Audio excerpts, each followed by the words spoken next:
Hello students, good morning. हम lesson कर रहे थे कोल एंड पेट्रोलियम का। तो कोल गैस हम कर रहे थे, जो कि एक प्रोडक्ट है। जब कोल को गर्म किया जाता है, हीट किया जाता है, तो हमें 3 चीज़ें प्राप्त होती हैं। एक हमारा था कोक, दूसरा था कोल गैस और तीसरा था कोल तार। तो कोल तार और कोक के बारे में हम पढ़ चुके थे। तो यहाँ पर हमारा बॉक्स रहता था कोल गैस का। तो ये तुम्हें जैसे कि दिख रहा है, coal gas was used for street lightning for the first time in London in 1810। यानी कि फ़र्स्ट टाइम में जब कोल गैस हमें मिली थी, तो उसका लंदन में लाइटनिंग के लिए यूज़ किया जाता लाइटनिंग के लिए यूज़ किया जाता था। तो लाइटनिंग क्या होती है?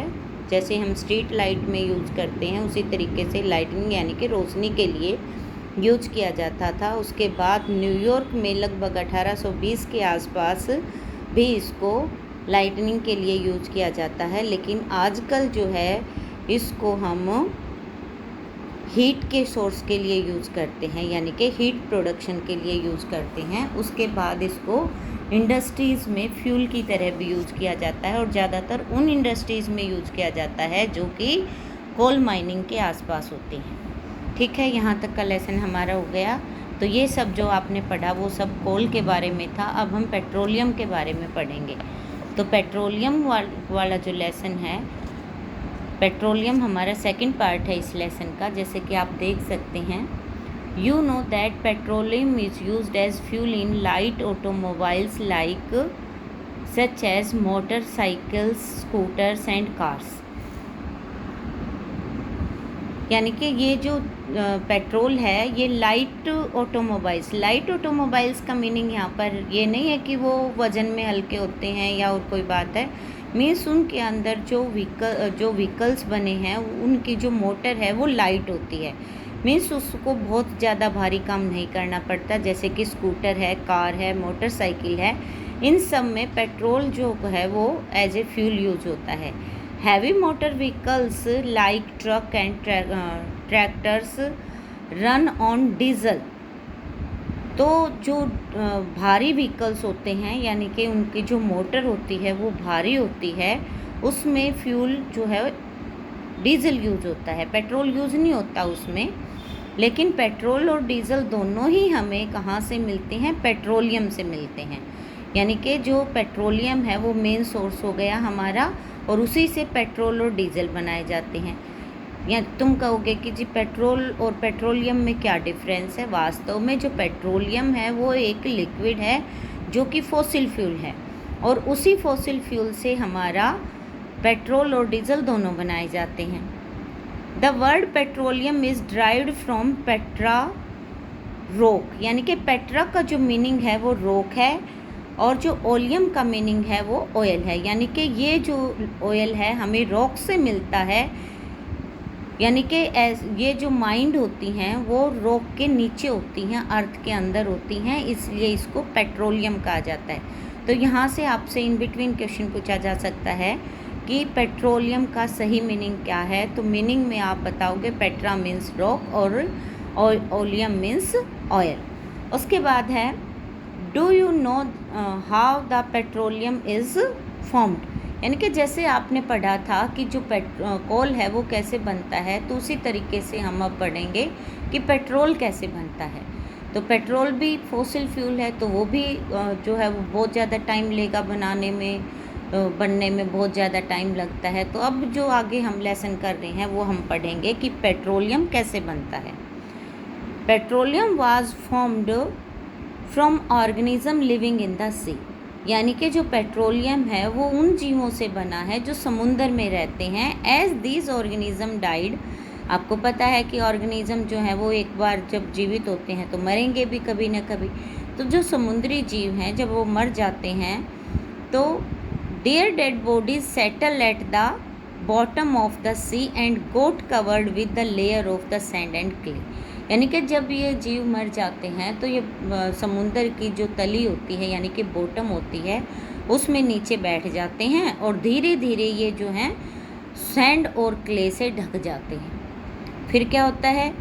Over millions of year. उसी तरीके से जैसे कोयले को बनने में 300 मिलियंस लगे थे, तो इसको बनने में भी लगभग इतना ही टाइम लगेगा। तो मिलियंस ऑफ ईयर्स के बाद इन एब्सेंस ऑफ एयर, अब जब वो चीज़ें नीचे दबी गई हैं तो वहाँ तो एयर तो होगी नहीं, तो in absence of air high temperature भी बढ़ जाएगा, और क्योंकि वो चीज़ें नीचे दब गई हैं इसलिए प्रेशर भी हाई हो जाएगा। तो हाई टेम्परेचर और हाई प्रेशर में ये जो चीज़ें हैं धीरे धीरे डेड ऑर्गेनिज्म जो हैं वो पेट्रोलियम में बदल जाते हैं, और नेचुरल गैस भी इन्हीं से बनती है। यानी कि जो समुद्री जीव हैं उनसे पेट्रोलियम और नेचुरल गैस दोनों बनते हैं। Look in the figure in the 5.4, it shows the deposition of the petroleum and natural gas।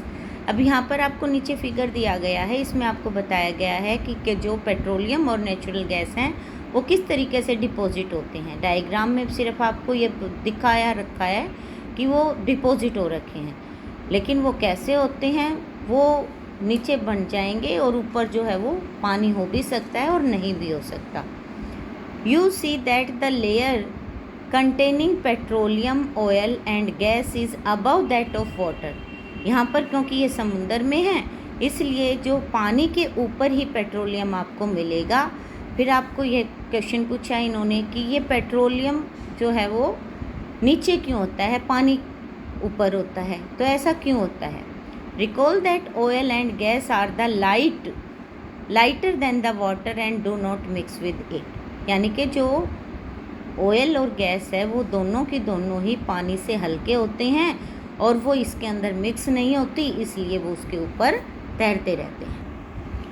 इसके बाद देखो ये आपको यहाँ पर एक deposition of petroleum and natural gas दिखाया गया है। तो ये आप यहाँ पर देख सकते हो, ये हमारा समुंदर भी हो सकता है और अर्थ भी हो सकती है। अगर वो समुंदर के अंदर रॉक्स हैं तो वो रॉक्स जो होती हैं वो इम्पीरियस रॉक होती हैं। इम्पीरियस रॉक कैसी होती हैं, जिसके अंदर से पानी अंदर नहीं जा सकता, यानी कि ये जो हैं अभेद्य रॉक होती हैं। अभेद्य का मतलब है कि इनके अंदर से कोई भी चीज़ इसके अंदर से नीचे नहीं जा सकती।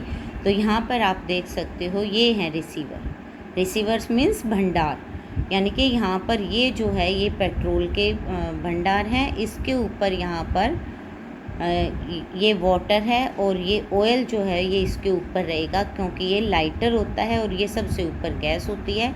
और इस तरीके से यहाँ पर ड्रिल करके जो है वो हम पेट्रोलियम निकाल सकते हैं। इसके बाद जो आपका लेसन रहेगा वो उसके ऊपर थोड़ा सा पार्ट रहता है इस पेज पे, वो हम कर लेते हैं। यहाँ से ये बॉक्स देखो, the word first oil well was drilled का मतलब है कुआं खोदना, यानी कि ड्रिल करके किसी चीज़ को बाहर निकालना। जैसे हम हैंड पंप लगाते हैं तो उसके लिए भी ड्रिल करना पड़ता है, तो यहाँ पर कुओं को में से पेट्रोलियम निकालने के लिए उनको ड्रिल किया जाता है। तो सबसे पहले वर्ल्ड में जब ऑयल के लिए ड्रिल किया गया तो वो जगह थी पेनिसिल्वेनिया, यूएसए में है ये जगह, और 1859 में ये काम किया गया। उसके बाद 8 ईयर लेटर यानी कि 8 साल बाद लगभग 1867 में oil was stuck at the Makum in Assam. लगभग जो शुरू में जब कुएं ड्रिल किए गए ऑयल के लिए वो किए गए थे हमारे 1859 में, और उसके लगभग 8 साल बाद हमारे इंडिया में आसाम में मकरम में एक जगह है, वहाँ पर कुएं खोदे गए यानी कि ड्रिल किए गए। In India oil is found in Assam, Gujarat, Mumbai, high and in the river basin of the Godavari and Krishna. यानी कि यहाँ पर आप एक दो इन बिटवीन क्वेश्चन बना सकते हो। एक तो यही क्वेश्चन बन जाएगा कि सबसे पहले जो है वो जो ड्रिल किया गया था ऑयल के लिए वो वर्ल्ड में कहाँ हुआ था, तो वो हो जाएगा पेनिसिल्वेनिया। उसके बाद आपसे पूछा जा सकता है कि इंडिया में कहाँ कहाँ पर हैं ये, तो उसमें आप आंसर दोगे आसाम में है, गुजरात में है, मुंबई हाई में है, और जो हमारे रिवर है गंगा रिवर है उसके गंगा रिवर की बात नहीं कर रहे यहाँ पर, ये गोदावरी और कृष्णा नदी की बेसिन की बात कर रहे हैं। यानी कि गोदावरी और कृष्णा के जो जगह हैं वहाँ पर भी पेट्रोलियम पाया जाता है। उसके बाद है रिफाइनिंग ऑफ पेट्रोलियम। रिफाइनिंग का मीनिंग पढ़ लेते हैं पहले क्या होता है। रिफाइनिंग मीन्स किसी चीज़ को शुद्ध करना, रिफाइन करना। तो यहाँ पर आप पेट्रोलियम को कैसे रिफाइन करेंगे वही सब इसमें बताया गया है। जैसे कि शुरुआत में इन्होंने बताया कि petroleum is a dark oily liquid. अभी हम बात कर रहे थे थोड़ी सी देर पहले कि जो पेट्रोल और पेट्रोलियम में क्या डिफरेंस है। तो मैंने तुम्हें बताया था कि जो पेट्रोल है वो तो क्या है, पेट्रोलियम से ही निकाला जाता है, लेकिन पेट्रोलियम एक डार्क लिक्विड है जो कि अर्थ से निकाला जाता है। तो यहाँ पर वही बात आपको बता रहे हैं, petroleum is a dark oil liquid, it has an unpleasant odour, odour होता smell. It is a mixer of various constituents such as petroleum gas, petrol, diesel, lubricant oil, paraffin wax etcetera. यानी कि ये एक चीज़ का mixer नहीं होता, इसके अंदर बहुत सारी चीज़ें होती हैं और बहुत सारी चीज़ों में हमारा पेट्रोलियम गैस हो गया, पेट्रोल हो गया, डीजल हो गया, लुब्रिकेंट ऑयल हो गया, पैराफिन वैक्स हो गया। ये सारी चीज़ें जो हैं वो डिटेल से हम अगले पेज पर पढ़ेंगे। तो ये जो प्रोसेस है आगे रहेगा इसमें, the process of separating the various constituents fractions of petroleum is known as the refining. यानी कि आप यहाँ पर रिफाइनिंग, अकेला रिफाइनिंग की डेफिनेशन नहीं करेंगे, यहाँ पर आप पेट्रोलियम रिफाइनिंग की डेफिनेशन करेंगे कि what do you mean by refining of petroleum. तो पिछले पेज से शुरू हो जाएगा, the process of separating the various constituents fractions. Constituents हो गए यानी कि उसके अंदर जो भी चीज़ें हैं उन सबको हम उनके कहेंगे कि उनकी वही चीज़ें हैं, और फ्रैक्शंस मीन्स यानी कि उसी का हिस्सा। उन चीज़ों को अलग अलग करना ही पेट्रोलियम रिफाइनिंग कहलाती है। It is carried out in petroleum refinery. और ये सब प्रोसेस कहाँ होता है, पेट्रोलियम रिफाइनरी में होता है। ये जो आपको डायग्राम दिया है ये एक पेट्रोलियम रिफाइनरी का दिया गया है। अपने आसपास जो अगर कोई सबसे नज़दीक अगर कोई पेट्रोलियम रिफाइनरी है तो वो आगरा में है। उसके बाद यहाँ पर ये टेबल दी गई है आपको जिसमें various constituents of petroleum and their usages है। इस पर हम एक क्वेश्चन भी करेंगे। तो ये यहाँ पर आपको इनके कंस्टिट्यूएंट्स और उनके यूजेस दिए गए हैं। तो यहाँ से आप बहुत सारे इन बिटवीन क्वेश्चन भी बना सकते हैं कि आपको पूछ लिया जाए कि कैरोसिन जो है उसका क्या यूज है, डीजल का क्या यूज है, लुब्रिकेंट ऑयल का क्या यूज है। तो ये सारी जो चीज़ें हैं आप समझ सकते हो, यहाँ से इस टेबल से देख सकते हो। जैसे शुरुआत में बताया है कि petroleum gas is the liquid form, LPG, इसको एलपीजी भी कहते हैं। एलपीजी क्यों कहते हैं, क्योंकि इसकी फुल फॉर्म है लिक्विफाइड पेट्रोलियम गैस, और इसका यूजेज जो होता है वो होता है फ्यूल में, होम में भी और इंडस्ट्री में भी। उसके बाद है हमारा पेट्रोल। पेट्रोल का कहाँ यूज़ होता है, तो पेट्रोल का यूज़ होता है मोटर फ्यूल में, एविएशन फ्यूल में। एविएशन फ्यूल होता है जो उड़ानों के लिए, यानी कि एरोप्लेन हो गया, इनके लिए हम फ्यूल यूज़ करते हैं, तो वो एविएशन फ्यूल हो गया। Solvent for the various purposes, या फिर हम ड्राई क्लीन के लिए जो सोलवेंट यूज़ करते हैं। सोलवेंट क्या होता है, सोलवेंट होता है किसी चीज़ को डिज़ोल्व करने के लिए, किसी लिक्विड का जब यूज़ किया जाता है तो उस लिक्विड को सोलवेंट कहते हैं। उसके बाद कैरोसिन है। कैरोसिन आपने सुना भी होगा, मिट्टी के तेल को कैरोसिन कहते हैं, और ये यूज़ होता है स्टोव में, लैंप में और जेट एयरक्राफ्ट में, यानी कि जो जेट होते हैं, विमान होते हैं, उनमें भी इसको एज ए फ्यूल यूज़ किया जाता है। उसके बाद डीजल है, जैसे पीछे भी पढ़ा आपने कि जो हैवी मोटर व्हीकल्स होते हैं उनके लिए एज ए फ्यूल इसको यूज़ करते हैं। इसके अलावा इलेक्ट्रिक जनरेटर में भी डीजल यूज़ किया जाता है। फिर है लुब्रिकेंट ऑयल, जैसे कि नाम से ही पता चल रहा है, लुब्रिकेंट मीन्स जो लुब्रिकेंट करते हैं, चीज़ों को चीकना करते हैं, तो लुब्रिकेशन का काम है रहेगा इसका। उसके बाद है पैराफिन वैक्स। पैराफिन वैक्स जो कि कैंडल्स में यूज़ किया जाता है, वही मोम जिसको हम कहते हैं। इसके अलावा है ये ऑन्टिमेंट्स में, कैंडल में, वैसलीन में यूज़ किया जाता है। ये ऑन्टिमेंट्स क्या होते हैं, ये दवाइयाँ बनाने के लिए, कोई मलहम वगैरह बनाने के लिए यूज होता है। उसके बाद है बिटुमिन, जैसे कि पीछे भी लेसन में आपने पढ़ा है कि जो बिटुमिन है वो एक पेट्रोलियम प्रोडक्ट है, और इसको हम कहाँ कहाँ यूज़ करते हैं, इसको पेंट में और रोड सरफेसिंग में यूज़ करते हैं। उसके बाद लेसन पर चलते हैं, जो रह गया हमारा लेसन। इस यहाँ पर है various constituents of petroleum and their usages are given in the table. ये टेबल हमने अभी अभी की है। इसके बाद यहाँ पर एक इम्पॉर्टेंट क्वेश्चन रहेगा कि इसको ब्लैक गोल्ड क्यों कहते हैं। तो इस पैराग्राफ से हम इसका आंसर करेंगे। ये देखो आप, many useful substances are obtained from the petroleum and natural gas, these are termed as the petrochemicals. क्योंकि हम जो है वो पेट्रोलियम से बहुत सारी चीज़ें प्राप्त करते हैं, नेचुरल गैस और पेट्रोलियम से, इसलिए हम इनको पेट्रोकेमिकल कहते हैं। यानी कि ऐसे केमिकल जो पेट्रोलियम से प्राप्त होते हैं वो पेट्रोकेमिकल रहेंगे। पेट्रोकेमिकल की डेफिनेशन आप यहाँ नहीं, अगले लेसन में करेंगे। उसके बाद रहेगा these are used in the manufacturing of detergent, fibre, polyester, nylon, acrylic. ये फाइबर आपने पढ़े ना, पिछले लेसन्स में पढ़े। इनमें हमने पॉलिस्टर पढ़ा, रेयॉन पढ़ा, नायलॉन पढ़ा और एक्रेलिक पढ़ा। ये सारे जो हैं वो हमारे सिंथेटिक फाइबर हैं जो कि पेट्रोकेमिकल से बनाए जाते हैं। इसके बाद है polythene and the other man made plastic hydrogen gas obtain from natural gas.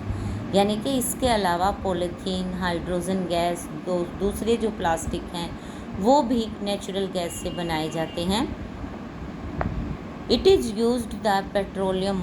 इसके अलावा नेचुरल गैस का जो यूज़ है वो हमारा फर्टिलाइज़र बनाने में, क्योंकि ये जो है वो बहुत ही, हम ये कहेंगे ड्यू टू इट्स ग्रेट,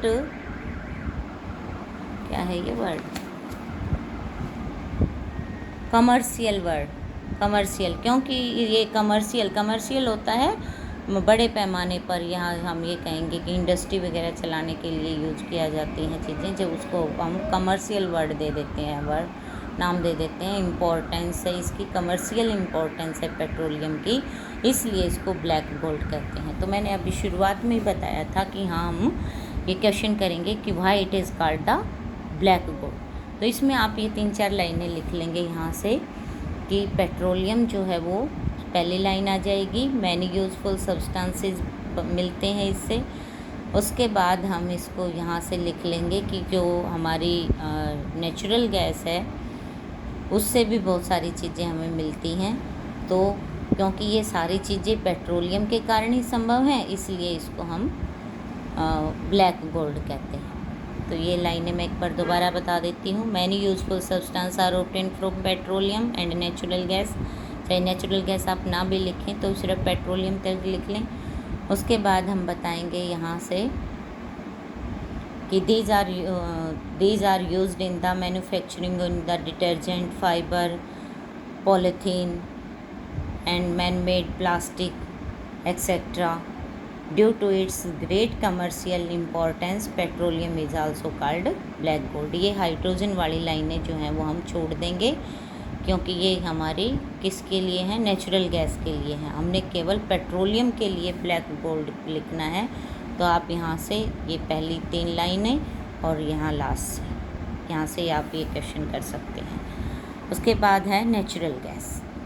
जैसे कि हम शुरू से इस लेसन में नेचुरल गैस का नाम पढ़ते आ रहे हैं, तो अब आपको नेचुरल गैस के बारे में डिटेल से बताया जाएगा कि ये नेचुरल गैस जो होती है वो कैसे और कहाँ यूज़ होती है। Natural gas is a very important fossil fuel because it is easy to transport through pipes। ये एक अच्छा फ्यूल है। क्यों है ये अच्छा फ्यूल? क्योंकि इसको आसानी से ट्रांसपोर्ट किया जा सकता है पाइप के थ्रू। ट्रांसपोर्ट मीन्स एक जगह से दूसरी जगह पर ले जाना। उसके बाद है natural gas is stored under high pressure as the compressed natural gas CNG। ये फुल फॉर्म भी हो गई इसकी, और इसका आपको बताया भी है कि जब इसको हाई प्रेशर पर स्टोर किया जाता है तो ये लिक्विड फॉर्म में आ जाती है। उसके बाद CNG के यूज बताए हैं। तो CNG के यूज भी जो हैं वो नेचुरल गैस के यूज भी माने जाएंगे। CNG is used for power generation, यानी कि बिजली बनाने में यूज किया जाता है। It is now being used as fuel for the transport vehicles, यानी कि जो CNG है वो व्हीकल्स में भी यूज की जाती है। ट्रांसपोर्ट व्हीकल्स का अर्थ होता है एक जगह से दूसरी जगह पर सामान ले जाने के लिए जो व्हीकल्स होते हैं वो ट्रांसपोर्ट व्हीकल्स कहलाते हैं। Because it is less polluting. और तीसरी जो बात है इसकी वो है कि ये लेस पोल्यूटिंग है, मीन्स इसमें से पोल्यूशन नहीं निकलता, इसलिए इसको क्लीनर फ्यूल भी कहते हैं। यहाँ से आपको ये भी पूछा जा सकता है कि इसको क्लीनर फ्यूल क्यों कहते हैं। तो इसको क्लीनर फ्यूल इसीलिए कहते हैं क्योंकि इसमें से कोई धुआं नहीं निकलता, ये एयर को पोल्यूट नहीं करता। इसके बाद आपको बताया गया है कि ये जो सीएनजी जो है वो कहाँ कहाँ यूज की जाती है, इसकी ग्रेट एडवांटेजेस है। तो हम यहाँ से करेंगे, the great advantages of CNG is that it can be use directly for the burning in the homes and factories where it is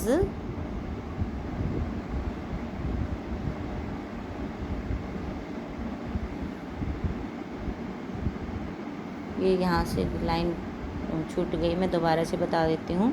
the great advantages of CNG is that it can be use directly for burning in homes and factories where it can be supplied through pipes, यानी कि pipes के through directly इसको जहाँ जहाँ supply किया जाता है वहाँ डायरेक्टली इसको पाइप के द्वारा ही यूज किया जा सकता है, यानी कि इसको सिलेंडर में भरने की भी ज़रूरत नहीं है। सच ए नेटवर्क, यानी कि इस तरह से पाइपों का जो जाल है वो वडोदरा में है। तो यहाँ पर भी आपका इन बिटवीन क्वेश्चन पूछा जा सकता है कि name the place where the networks of pipe of natural gas is well established, या तो यहाँ से आप आंसर कर सकते हैं कि वडोदरा में, गुजरात में पाया जाता है ये। सम पार्ट्स ऑफ दिल्ली, कुछ दिल्ली के कुछ पार्ट्स में भी ऐसा किया जा सकता है, यानी कि आप वडोदरा और दिल्ली जो है वो दो नाम इसके लिए लिख सकते हैं। उसके बाद है natural gas is also used as starting material for the manufacturing of the a number of materials like fertiliser, यानी कि स्टार्टिंग मटेरियल का मतलब होता है कि जो चीज़ है जो हम शुरुआत के लिए हमें चाहिए तो वो है नेचुरल गैस। तो फर्टिलाइज़र बनाने के लिए हमें नेचुरल गैस की ज़रूरत पड़ेगी। India has the vast receiver of natural gas, और इंडिया में काफ़ी जगहों पर, यानी कि हमारे पास नेचुरल गैस के काफ़ी भंडार हैं, हमारे देश में ये पाई जाती है। तो इसका आंसर आपका रहेगा त्रिपुरा, राजस्थान, महाराष्ट्र और कृष्णा और गोदावरी के डेल्टा। तो ये कृष्णा और गोदावरी के डेल्टा पहले भी आए हैं, तो यहाँ पर ये नेचुरल गैस भी पाई जाती है। उसके बाद हम लेसन का लास्ट टॉपिक करेंगे, some natural reserves are limited. अब तक आपने जो भी पढ़ा वो सब पढ़ा हमने फॉसिल फ्यूल्स के बारे में। आपने पढ़ा कि फॉसिल फ्यूल्स जो हैं वो लिमिटेड हैं, एग्जॉस्टिबल हैं। तो ये जो सोर्सेज हैं क्यों हैं एग्जॉस्टिबल, क्योंकि ये लिमिटेड हैं। लिमिटेड मीन्स कम मात्रा में हैं हमारे पास, इसलिए हम इनको कह सकते हैं कि ये लिमिटेड हैं। You have study in the beginning of the lesson that some natural receivers are exhaustible like fossil fuels, forest, minerals etc. तो ये चैप्टर के शुरुआत में ही पढ़ लिया था हमने कि हमारे पास कुछ सोर्सेज जो हैं वो नेचुरल रिसोर्सेज जो हैं वो एग्जॉस्टिबल हैं, मीन्स वो जल्दी ख़त्म हो जाते हैं। उनमें फॉसिल फ्यूल भी हैं, फॉरेस्ट भी हैं और मिनरल्स भी हैं। You know that the coal and petroleum are fossil fuel, it required the dead organism millions of years to get converted into these fuels।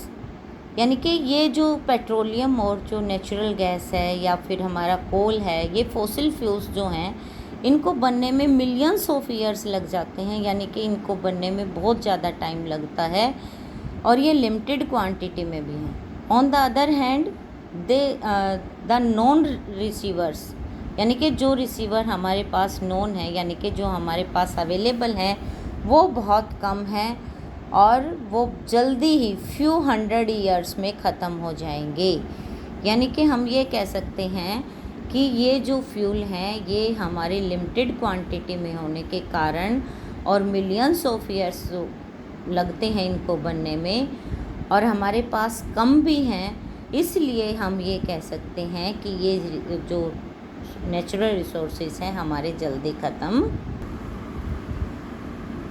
तो हमने लेसन में देखा कि हमारे जो फॉसिल फ्यूल्स हैं वो लिमिटेड क्वांटिटी में हैं, और लिमिटेड क्वांटिटी में क्यों हैं, अगर वो क्वेश्चन आपसे पूछा जाए तो आप यही 3 रीज़न लिखेंगे कि ये जो हैं वो हमारे लिमिटेड क्वांटिटी में हैं, इनको मिलियंस ऑफ ईयर्स लग जाते हैं, और हमारे पास जो नॉन रिसीवर्स हैं वो लिमिटेड हैं, और इनको हम आर्टिफिशियल तरीके से नहीं बना सकते, इसलिए ये जो है वो इनको ख़त्म होने का ख़तरा है, या हमें इनको कंजर्व करने की ज़रूरत पड़ती है। अगर हम दोनों क्वेश्चन करें तो दोनों क्वेश्चंस के लिए यही आंसर रहेगा, इस पैराग्राफ के यहाँ से शुरू करके और यहाँ तक का। उसके बाद है जितने भी फॉसिल फ्यूल्स हैं वो पॉल्यूशन क्रिएट करती हैं। Moreover burning of the these fossil fuels is the major cause of air pollution. Their use is also link to global warming. Global warming का मीनिंग होता है हमारी अर्थ के टेम्परेचर का बढ़ जाना। ये जो टॉपिक है आप आगे लेसन में डिटेल से करेंगे, क्योंकि यहाँ पर हमारे पोल्यूशन की बात आई है, तो पोल्यूशन के कारण हमारी अर्थ का टेम्परेचर बढ़ जाता है, इसलिए हम ये बता रहे हैं यहाँ पर कि एयर पोल्यूशन और फॉसिल फ्यूल्स जो हैं वो ग्लोबल वार्मिंग से लिंक्ड हैं। It is therefore necessary that we use these fuels only when absolutely necessary, यानी कि इनको हमें बहुत ध्यान से यूज़ करना चाहिए, या हम ये कह सकते हैं इनको केवल तभी यूज़ करना चाहिए जब हमें बहुत ज़रूरी हो। This will result in better environment. इससे क्या होगा कि हमारा जो एनवायरनमेंट है वो बचा रहेगा, सुरक्षित होगा, या हम ये कहेंगे कि हम क्लीन एनवायरनमेंट रख सकते हैं। Smaller risk of global warming and their availability for the longer period of time. जैसे कि आपने चैप्टर की शुरुआत में ये एक्टिविटी पढ़ी थी, जिसमें हमने बच्चों को 3 ग्रुप में बांटा था, और फॉसिल फ्यूल्स को कंटेनर में रखने का एक एग्जांपल दिया था कि जो फ्यूचर जनरेशन्स हैं उनके लिए जो है वो फॉसिल फ्यूल्स नहीं बचेंगे, तो हमें क्या करना है, हमें इनको बचाना है फ्यूचर के लिए, फ्यूचर जनरेशन के लिए इनको बचाना है। In India the petroleum conservation research association PCRA, तो यहाँ पर petroleum conservation research association PCRA की फुल फॉर्म है, और यहाँ पर ये एक संस्था है जिसने हमें एक एडवाइजरी जारी के रखी है लोगों के लिए कि पेट्रोल और डीज़ल जो है वो किस तरीके से यूज़ करना चाहिए। इससे क्या होगा कि हमारा जो पेट्रोल और डीज़ल जो है, या हम ये कह सकते हैं कि हमारा जो फॉसिल फ्यूल है वो काफ़ी लंबे समय तक चल सकते हैं। तो हमारे 4 पॉइंट दे रखे हैं, एक एक करके कर लेते हैं हम। फर्स्ट पॉइंट है drive at constant and moderate speed as far as possible, यानी कि हमारे व्हीकल को हमें जहाँ तक पॉसिबल हो मॉडरेट स्पीड पर चलाना चाहिए। मॉडरेट स्पीड क्या होती है? मॉडरेट स्पीड का मीनिंग होता है कि एक लिमिटेड स्पीड, यानी कि बहुत कम भी नहीं और बहुत ज़्यादा भी नहीं। उसके बाद है switch off the engine at traffic light और at a place where you have to wait, यानी कि जहाँ पर भी हमें रुकना पड़े, किसी के लिए वेट करना पड़े, या फिर ट्रैफिक सिग्नल पर ज़्यादा लंबे समय तक गाड़ी को रोकना पड़े, तो उस समय हम क्या करेंगे, स्विच ऑफ द इंजन का स्विच ऑफ कर देंगे। उसके बाद है एंश्योर करेक्ट टायर प्रेशर, यानी कि हमारी गाड़ी के जो टायर हैं उनमें एयर प्रेशर हमेशा ठीक होना चाहिए, क्योंकि अगर कम एयर प्रेशर होगा तो इससे जो इंजन पर दबाव पड़ेगा उसमें ज़्यादा पेट्रोल और डीजल लगेगा।